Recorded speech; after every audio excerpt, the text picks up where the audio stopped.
Hey guys, today I'm joined by Nakia McLean, founder and CEO of Tenny Nicole Creative Agency.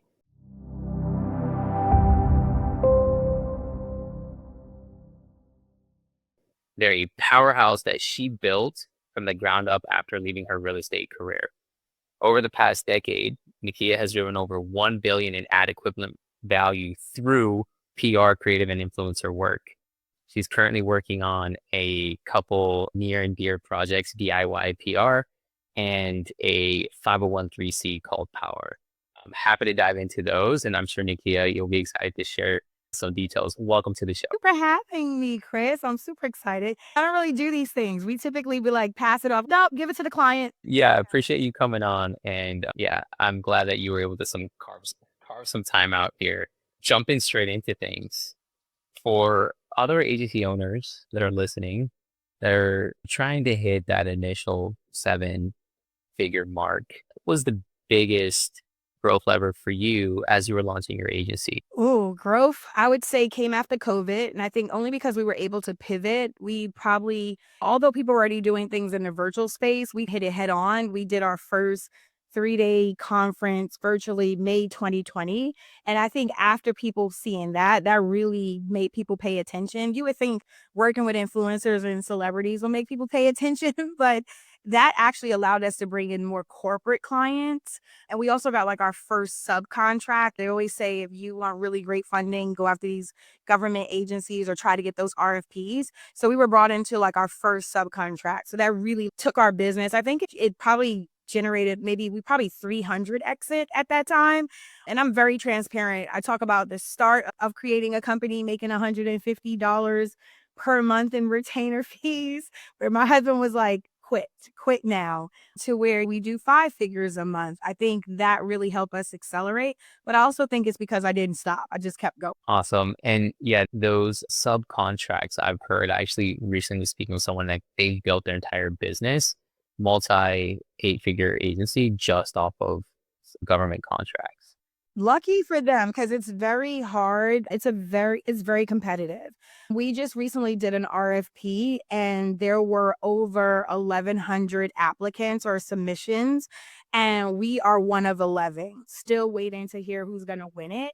So that just tells you how competitive it is. And now that you got AI, which we love, but we also know that it's assisting people with winning these bids, it's competitive. We feel good even when we get to that next step, that next phase. Like I always tell my team, if it's for us, it's going to be for us. If we don't win it, we don't win it. But I do love that we're always in that position of either we're going to get it or we're close, which means we're doing something right. But the fact that they've been able, whoever that agency is, kudos to them. Tell them, call me. I'll definitely be a subcontractor. Kudos to them for building an 8-figure business. It's very lucrative. It really is. Yeah, they've worked very hard for 30 years. But I digress. Focusing really on you, Nikia, and what you're building here. There's this point for a lot of agency owners that are starting out or getting their initial traction where revenue and cash flow are solved, but then it's there. The question becomes, what type of business do I truly want to build, and what's the vision for the agency? So for you, what is the vision? What does your trajectory look like for the next 1, 2, 3 years? That's a good question. For me, I think that when it comes to staying in business, that it's important to be of service to others. So even with Tanae Nicole, prior to COVID, we were on 57th and 6th, moved my team into my home, wanted to live here. So East Orange has this great motto of live, work, and have community here. And so that was important to me. And I think as long as I'm servicing the community, I'm hiring from the community, I live in the community, I represent the people in the community. I feel like from an agency side, that allows me to grow. I tap into the local colleges. With our organization, you start out as an intern. From there, you can become part-time, full-time. My intern is now my team lead. So that just speaks, and she's been here for 4 years. The person prior to her was here for 5 years. So I do feel like I'm doing a great job in that sense of really hiring from the community. I want people that feel she's really committed to what she's doing. And as it relates to us growing, you mentioned it earlier that we created an intellectual property called DIY PR. that really is to be of service to small business owners and entrepreneurs. There are over how many million entrepreneurs in the world.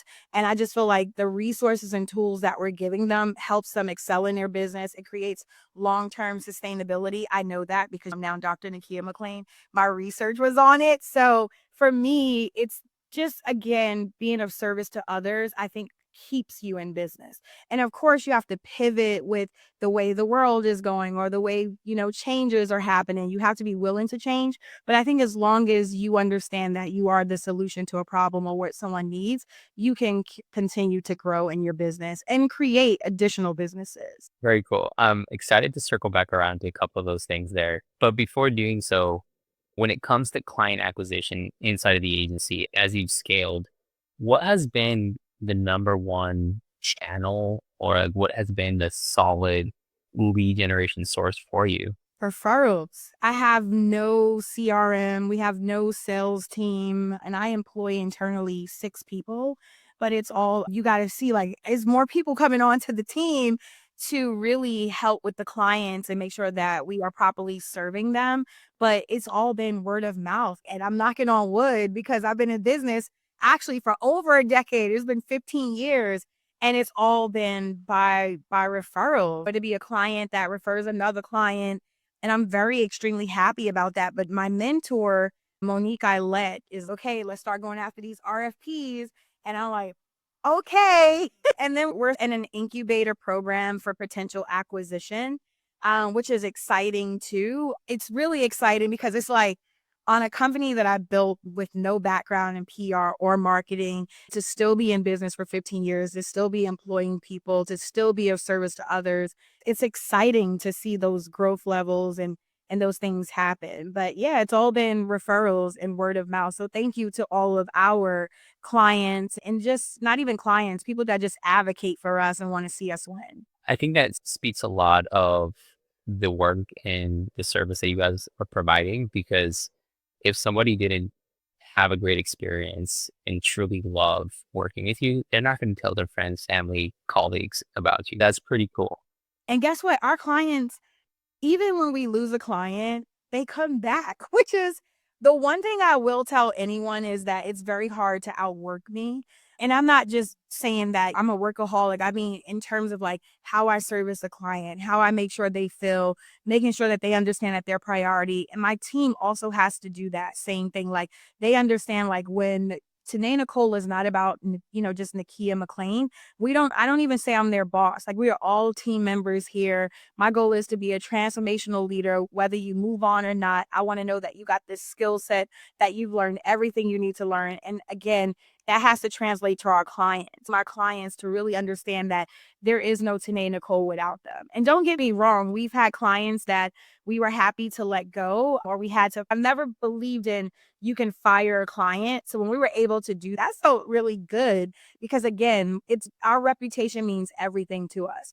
And if someone is not going to value the service that we provide, how hard we work, then we don't want them as a client. But I'm happy to say that our clients come back. Even sometimes their budgets get cut. Sometimes they realize, hey, this was project based. We really want y'all to now be on full retainer with us. So I'm very fortunate in that sense. But again, I always tell my team I want to be here and clients here. If my clients are here, then we got a problem. Speaking of clients being here, you have a number of high profile clients and businesses that you work with.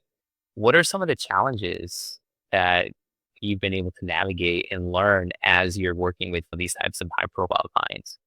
The biggest challenge probably is most of them, because they are larger, have internal comms team. But even then, I think it's because internal comms wants to make sure that if anyone's bringing an external comms team, that one, they understand our mission, they understand our ethics, they culturally align with us. So I think once they realize, oh, and then I can't help, I think I do look a little young when I come into these meetings. It's always, she says she could do this, she says she could do that. But I love that. It actually just means that we have a point to prove. And I'm just happy to say that we've been able to do it over and over again. Are there some hiccups?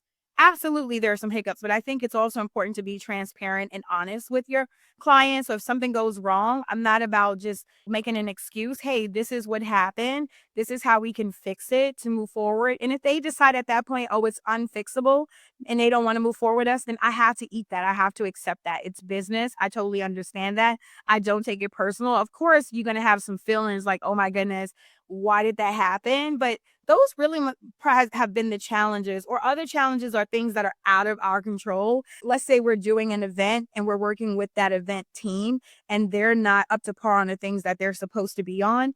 It's you gotta have to deal with that because this is someone that you trusted to deliver. So those could be some of the challenges that we've had faced, and I think we do a great job of getting through them. I wouldn't even say around them because around them means that we're just not dealing with it. I think that as a leader, it's just been important that we talk through it.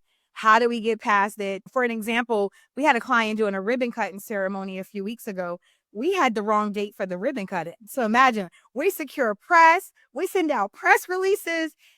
It didn't come from our side, it came from her team side. But guess what? We all are accountable. We all got to take responsibility. If things change and we didn't know about those changes, I could have easily said it's not our side. I said, guess what? Let's just figure it out. We now know it. This is the new day. Let's get on the phone with all the media, tell them that things have changed, coach the client and let them know we may lose some media, but we're going to do our best to get them there. Guess what? The ribbon cutting was amazing. Yeah, we lost an outlet or two, but we also had 3 outlets that came out. We lost a few people, but that's okay. We still delivered. I love your sense of optimism and just like grit and figuring it out, doing what it takes of life, Nikia, that you've had to master along this journey to success. Figuring it out. I was, just when you go back to your old testimony, I was a teenage mom of 2 kids coming out of high school. I don't think I even imagined that I would be in a position I am today to say graduate. I just received my PhD. I didn't graduate because I missed the deadline. So now they pushed me to winter. I was like, just send me my degree. I will take my cute photo and post it. Send me my degree. I don't even know I'm going to make commencement in January. But I think just always having to figure it out. Becoming a single mom, you got to figure it out. Deciding to go back to school, you got to figure it out. Starting that new job. I remember my kids being extremely small, having to be to work at 7, and my son and daughter having to get to early day camp before 7. And my son is like 7 years old. And I'm like, okay, I need you to watch your sister before they open the doors.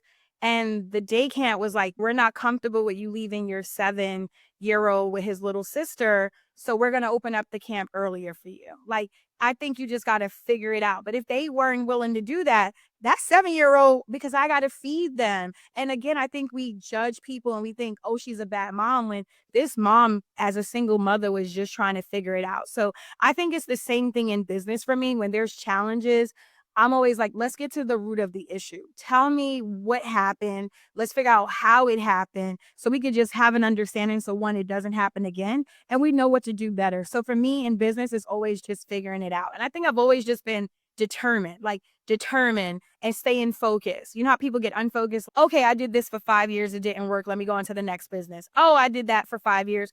I've been doing this for 15 years, right? 15 years grinding, ups, downs. Entrepreneurship is no joke. And then imagine an agency hiring people, dealing with high profile clients. It's a lot you got to figure out. And still making time for yourself, because I believe that I'm the most important person outside of it's God, then it's my husband, then my kids. But I'm like, I'm right there with you. I'm right there under God. So for me, it's like, it's important that you just really figure it out. Don't get frustrated. And you are going to get some frustrations, but I think it's just trying to iron out how you could get to the next. Nikia, you've mentioned a couple times giving back, supporting. You shared your story. You also, last time we chatted, you mentioned that you have a 501(c), you have a nonprofit. Can you tell us a little bit more about that and then how that leads into the IP that you're launching or that you have launched? Yeah, yeah. So the 501(c)(3) Support Your Girlfriend started as a girls' trip. It started as Tamika G. Mallory and Lucinda Cross calling me saying, hey, we're burnt out. We need a vacation. If you know anything about me, I can't just do anything small. This is so funny that you're asking this question because one, spoke to Tamika today. Two, just saw a post with Lucinda. And I spoke to Ceci. My friend Ceci was the senior VP of public relations of Palace Resort. So I called her and was like, hey, want to do a girls' trip. So I think I officially started girls' trips. And she said, how many people are you thinking? I said 10, five media, five influencers. And she was like, bet, I'll give you five bedrooms, double it up, and let's see what happens. They got so much press and social impressions in those 4 days, 3 nights that the next year she gave me 20 women. The year after that, she gave me like 40 women. And that was with Palace Resort in Jamaica. And now we have a great partnership with Barbados. We're in our 7th year for the retreat. But what I realized is that women were coming up to me saying, how can I be glossy posse? That's what we call ourselves. How can I be a part of this trip? This sisterhood, it looks so beautiful. I could tell that y'all really love one another. And so I was like, oh my goodness, women need this. They need support your girlfriends. Outside of the trip that we take, I was like, we need to create programming. We need to have tools and resources for women because we think as we grow in business, it's lonely at the top. It doesn't need to be. It's actually when you need women. I just know the challenges of being a wife, a mother, running a company. There's so much you go through. Plus, you're growing as a person. You need women that you can rely on. You need women that you can talk to. And they're not hounding you to be like, do this, do that. They're there to listen. They're there to foster as much advice as they can. So I realized, oh my goodness, this is so important. So I was like, I'm going to create a 501c3, support your girlfriends, 501c3. We do programming throughout the year. It leads up to our annual Powerhouse experience, which is a free experience. It's going to be free for as long as it can be because I hate when someone gives me access and then takes it away from me because they know they gave me access. That's a problem for me. And so I want to continuously give people access. And then it leads to our annual Power Awards. But that's how it all got started, just listening to the community, hearing what they want. And I was like, oh my goodness, people really want this. So we created a membership site. It literally is like $104 for the year. And that honestly is the pay for the lunches. Because when you come to a workshop, we make sure that there's free lunch. We want to make sure that, again, you're getting all the free tools. I don't want you to come to something and be like, oh, they got me. I had to end up paying them $2,500 to be a part of this. And no shade to anyone that has great groups that are doing that. For me, just knowing where I come from, I want to provide as many free resources as possible. I come from the era of you would go to the church to get your free lunch that came with the plum, the sandwich, the little fruit. So if I can do that for women in business, give them tools and resources to learn how to become a limited partner, learn how to invest. So we've created our first safe note together. If I can give that to someone that helps them elevate to be the next whoever, then I want to be able to do that. That's beautiful. Thank you. Welcome. You've mentioned your journey in success as an agency owner, your journey in success in giving back and serving. You also mentioned that you have some IP that you're excited and you're going to be. Are you pushing it out? Has it already launched? Like, what's the story? So I started recording I love to be live, but realizing that my schedule is just sometimes crazy. So Marisha Coden, who runs this for me, is okay. Can we please get you recording the modules because everybody wants this? I do a partnership with Workshop for Macy's, the Chambers, the Hispanic Chambers, the African American Chambers of New Jersey. I created this intellectual property called DIY PR. I did that in 2017.